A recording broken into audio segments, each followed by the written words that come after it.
peculiar, mysterious, magical.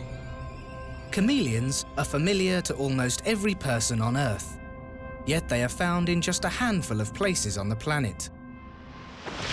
We still know so little about them. Join us as we embark on a quest to reveal the secret life of these strange, exotic creatures. And with the help of the latest technology, we'll go right inside their amazing world. We'll reveal new science and solve some age-old mysteries.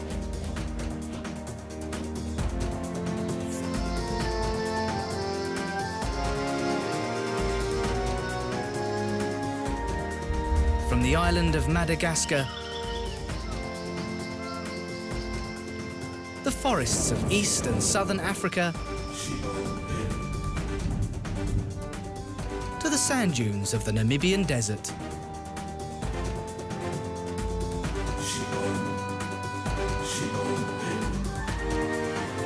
Meet the chameleons of the world.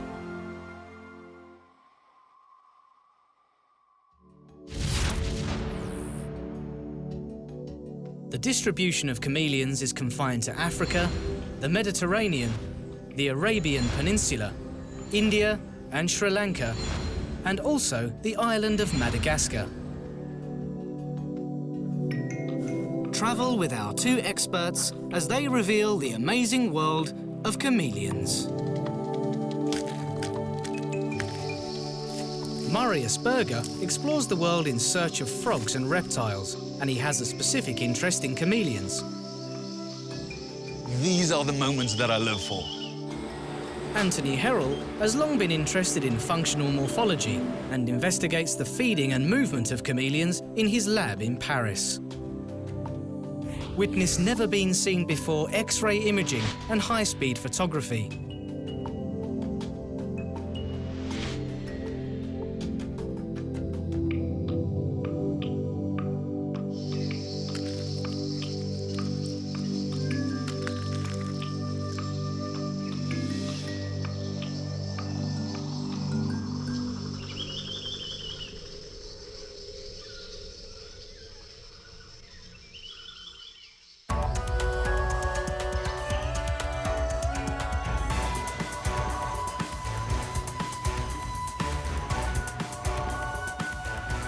The life of a chameleon may be lived at a slow pace, but it doesn't lack drama. As with all life on Earth, the goal is to stay alive long enough to reproduce. No matter how you start life, be it from an egg or born live, those early days are the most treacherous. It's a world where the predator can become prey in the blink of an eye. But for survivors, the reward is ensuring the next generation.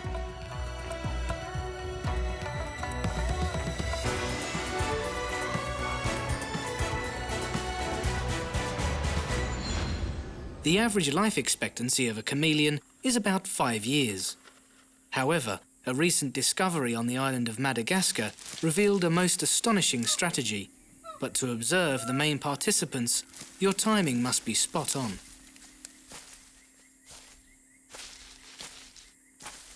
Yes, yes! I cannot believe it. I've been looking for this one forever, and it's been evading me like you can't believe. The Bord's chameleon has the most unusual story to tell, unlike that of any other chameleon. Number one, it's an annual species. Can you believe it? It lives for only 1 year. And what's more, it spends most of that time as an egg. The actual chameleon stage is very, very short, just a few months, 3 to 4 months. And so when the babies hatch, they rush through their juvenile stage to become adults, to mate, and to die. Can you believe that? The babies hatch, but they never ever get to meet their parents. I know of no other land animal that has such a radical life cycle.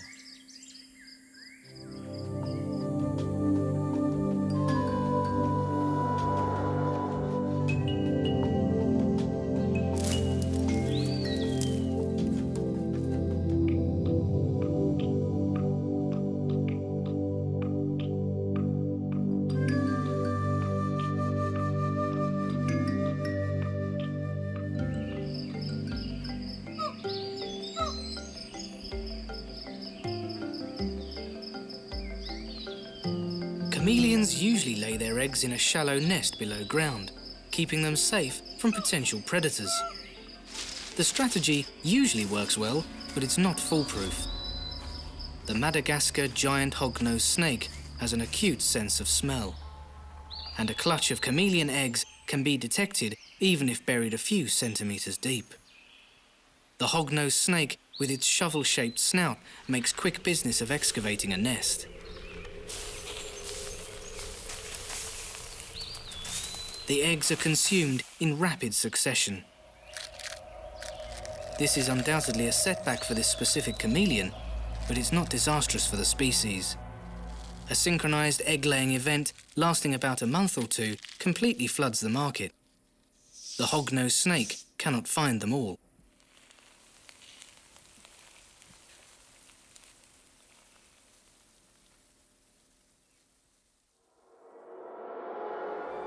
Although most chameleons lay eggs, there are a few that give birth to live young, up to 17 miniature chameleons at a time. The Cape Dwarf may have 2 or even 3 litters per year, a strategy which increases the likelihood of some babies reaching adulthood. This family scenario will be short-lived, as from here onwards it will be each chameleon for itself.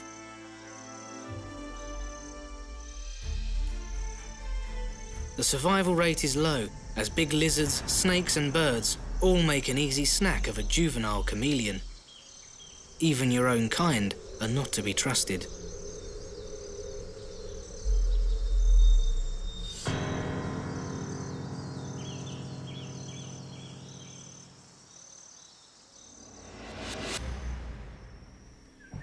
Almost 2,000 kilometers to the northeast, on the island of Madagascar, cannibalism is commonplace. It is here where the world's largest chameleon and some of the smallest may share the same neighborhood. Austerlitz's chameleon, with a seemingly insatiable hunger, is not fussy and will gladly devour prey ranging from crickets to small birds, and chameleons are not excluded from the menu.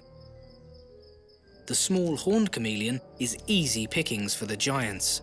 This is a real-life threatening encounter. There are only 2 responses: freeze and hope to remain undetected, or flee from the scene.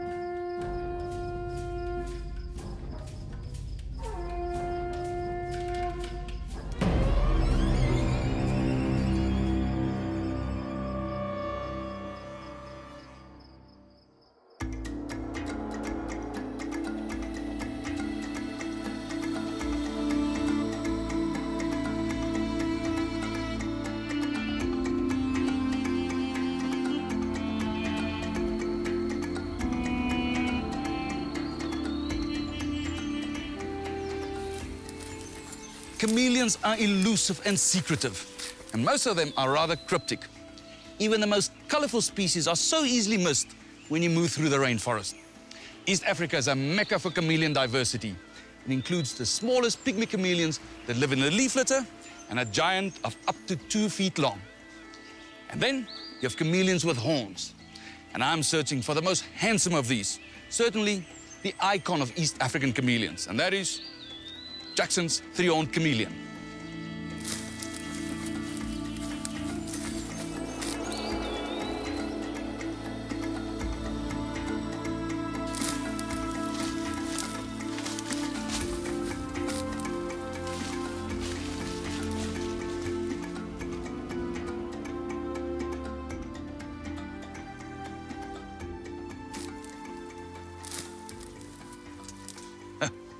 These are the moments that I live for. I can't believe it. After I plodded through the forest like a mad fool, I finally got to meet Mr. Jackson himself, king of the mountain rainforest. But now, what is the business with the long horns in the face? Well, chameleons don't have good hearing. In fact, they have no external signs of ears the way other lizards do. Their communication is mostly visual. Chameleons convey their dismay in several ways. They can do head bobbing, gaping wide to show a bright orange mouth, and they can even flap their occipital lobes. But some of these clues are more subtle. Merely the presence of a well-developed casque and horns can be a very strong language. big horns will impress a female, but also intimidate another male. The bigger the horns, the stronger your artillery. So when two males meet each other, and if the one has small horns, he will quickly turn and flee. The one with the big horns won't chase it, it will just let him go. But as soon as you get two males with equal size horns, then things become a little bit more complicated. It's a kind of a standoff, a duel, while they assess each other's horns. Sometimes they just turn and flee, but once in a while, they engage in combat. The urge to procreate may be as strong as that of surviving another day, and when females are in short supply, males may find themselves squaring up. These Jackson's males of East Africa are doing just that. Horn lengths are key to the outcome of this face-off, and in this particular case, they settle the matter by agreeing to a draw. Physical contact is best avoided because a chameleon's bite is worse than we may imagine.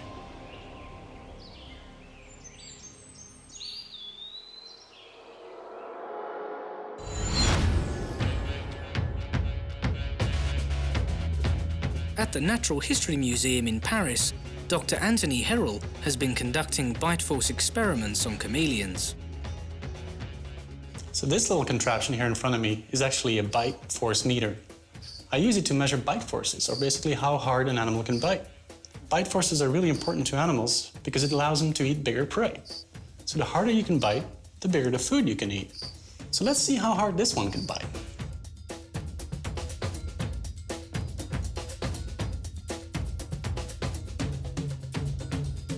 Wow. 144 newtons. But what does this mean? Well, it's important to view the bite force in relation to the size of the animal, and therefore, one would expect a much harder bite from a large creature such as a human being. Let's see how Anthony fares. With 240 newtons, don't even compare. If body size were factored into bite force measurements, then the bite of a dog-sized chameleon would be worse than that of a Rottweiler. The champion chomper lives in the deserts of Yemen, the veiled chameleon. It may not have horns to intimidate opposition, but the casque on the head conveys just as powerful a message. The higher the casque, the stronger the bite. This chameleon bites harder than any other chameleon in the world.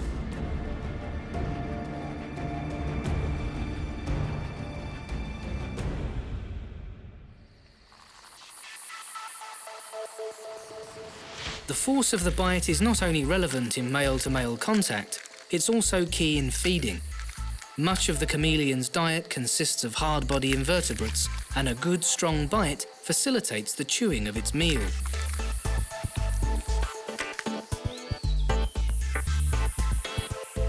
Chameleons obtain moisture from their prey. However, when they get the chance and find droplets of water, they do also drink.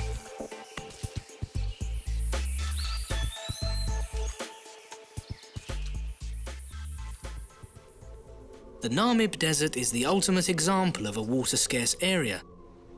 To survive here in this harsh environment, the chameleons need to be superbly adapted in their hunting and feeding behaviour. The Namakwa chameleons will lick the condensation that forms when thick mist rolls into the desert from the cold Atlantic Ocean. But this doesn't happen every day, and for the most part, they rely on the moisture in their prey.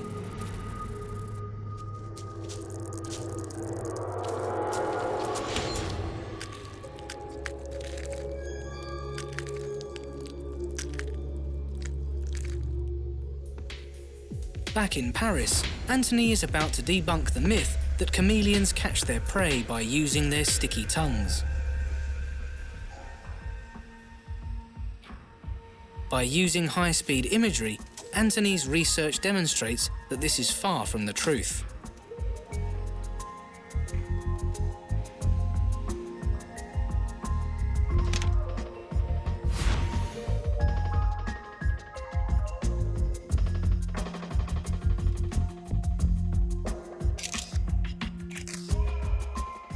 X-ray high-speed cameras really reveal to us how chameleon tongues work. Think about it. How does a chameleon tongue work? How does the animal manage to shoot out its tongue in a fraction of a second to reach that prey, which is 2 body lengths away from it? So something really amazing that was revealed to us by using this high-speed X-ray technology is that the tongue in chameleons is actually not sticky. So if you think about how any lizard tongue or any vertebrate tongue really works, I mean, it's being basically touching the prey, creating a force between the food and the tongue, and then that force is big enough to pull the food back into the mouth. Now, if you think about how that force works, it's basically proportional to the surface area of contact. So the bigger your tongue is, the bigger the food you can eat. Now, what chameleons can do, which is really unusual, they can eat prey like lizards, snakes, birds, like really big things. And what you can see on the X-rays is that they're not using that stickiness. They're using an entirely different mechanism, and that mechanism is suction.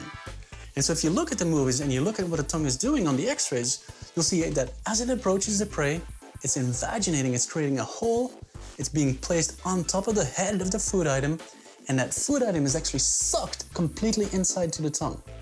And by using that suction, it can create about up to 6 times more force than a regular sticky tongue could create. And that way it can pull a lizard or a bird or a really big prey item off a branch and basically back to its mouth. So really unusual stuff that was revealed by this X-ray technology, really amazing.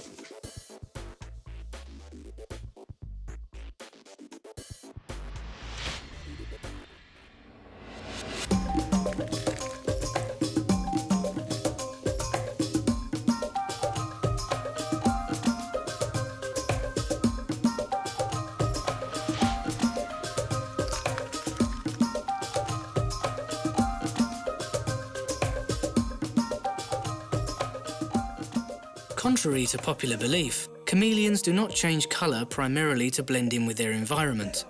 Colour change is used most often to convey messages. They speak with their skins, and sometimes they even speak in their sleep.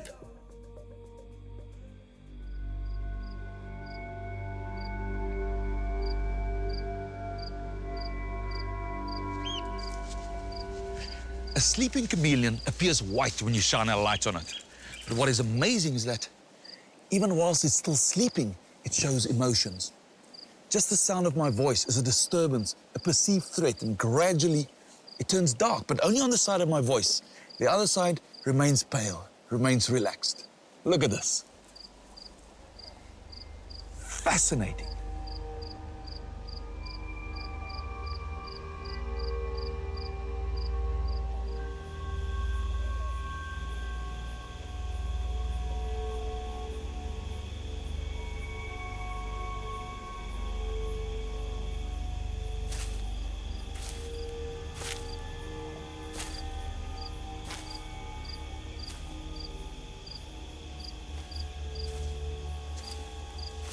To search for chameleons in the day is quite difficult because they blend in with the vegetation, and when they see you coming, they'll hide behind a branch. But at night, it's easy. Take your light, you shine it in the vegetation, and if there's a chameleon, it reflects white, almost like decorations on a Christmas tree.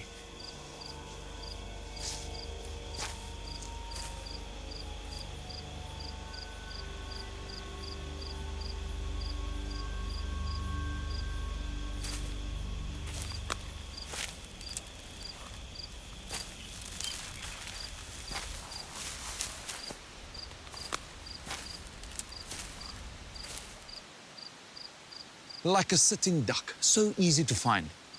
And if it's easy for me, what about snakes? Well, at the end of the day, when chameleon chooses a roost for the night, it's usually something thin, a reed or a thin branch, too flimsy to carry the weight of a snake. And even if a snake should try, the chameleon feels the vibrations, and all it does is releases the grip, falls away to safety. A simple plan, but effective.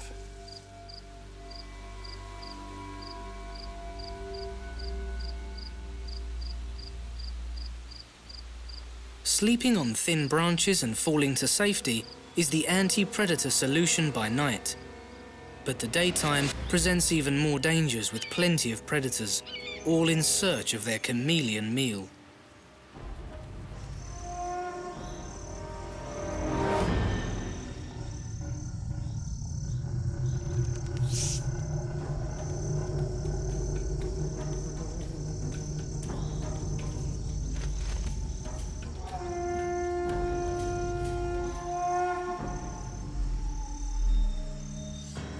boomslang of South Africa feeds on birds and frogs, but chameleons are also a favoured prey item. This female basks in the early morning sun, in the same tree as a Cape Dwarf chameleon.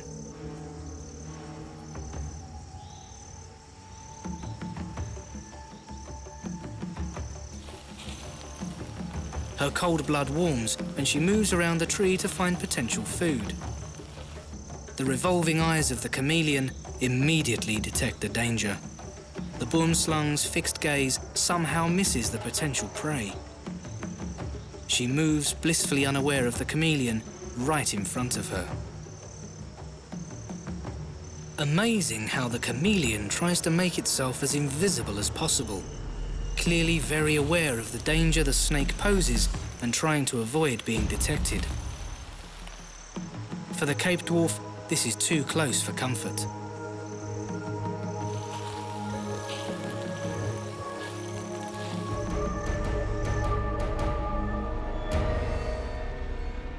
Chameleons are not quick movers, and the quickest way to escape is simply dropping from the tree.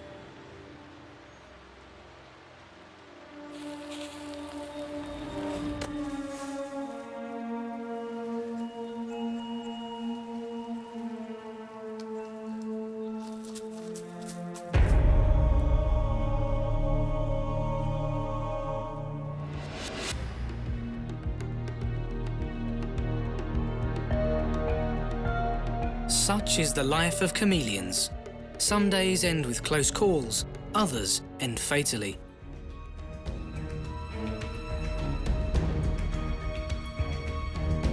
With so many predators around, the ability to hide can be life-saving.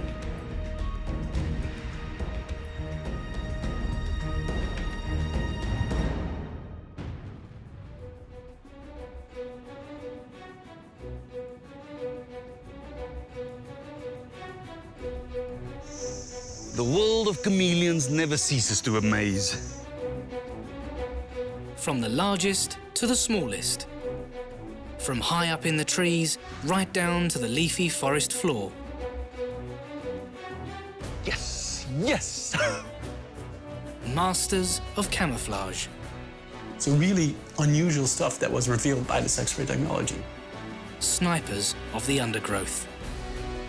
We have only just begun to unravel the dazzling world of chameleons.